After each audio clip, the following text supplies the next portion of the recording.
जय सिया राम, जय माता जानकी, जय पुनौरा धाम की। जगत जननी माता सीता की यह प्राकट्य भूमि पुण्य रस पुण्य भूमि, पुण्य रस से सिंचित भूमि, पुण्यारण्य की पवित्र पावनी भूमि पुनौरा धाम, जहाँ ऋषि पुंडरीक ब्रह्मा जी के पुत्र यहाँ तपस्या करते थे।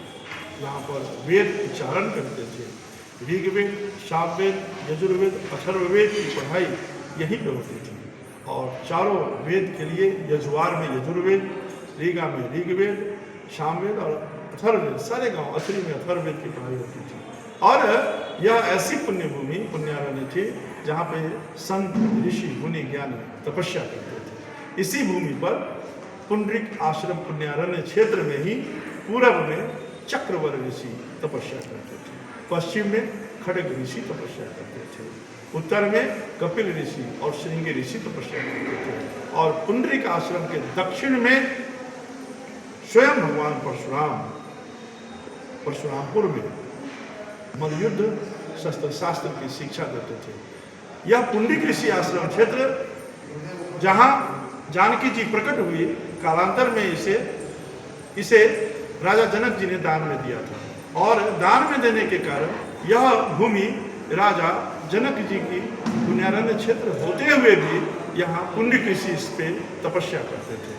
जब धरती से सीता माँ प्रकट हुई तो सदानंद जी ने कहा कि यह क्षेत्र आपने पुंडरीक ऋषि को दिया है, पुंडरीक ऋषि को बुलाया जाए। जन्मभूमि से दक्षिण यहाँ ओपी है, उसके पीछे पुंडरीक कुंड है, वहाँ से पुंडरीक ऋषि आए और अपने हाथों से जानकी जी को सुनैना की गोद में दे दी और कहे कि महाराज, आपके पूर्वजों ने यह क्षेत्र मुझे दान में दिया था, इसलिए इसके पेड़ पौधे का फल मेरे उपयोग का है, इसका उपयोग करता हूँ, मैं इस क्षेत्र की रक्षा करता हूँ।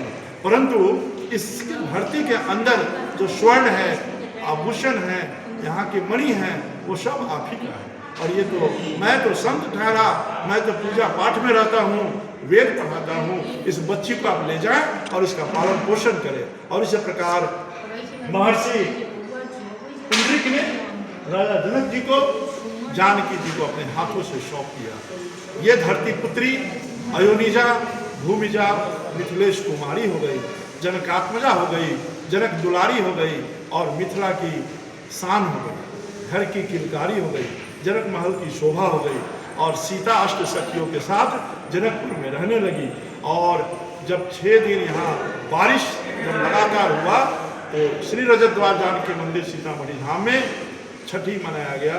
और यहाँ से 7वें दिन जब यहाँ से गए जानकी महल में, जनकपुर धाम में, तो नारद जी आए और कहा कि हल के अग्रभाग को सीत कहते हैं, सीत से जो घर्षण हुआ उससे सीता आई है, इसलिए इसका नाम सीत से सीता होगा।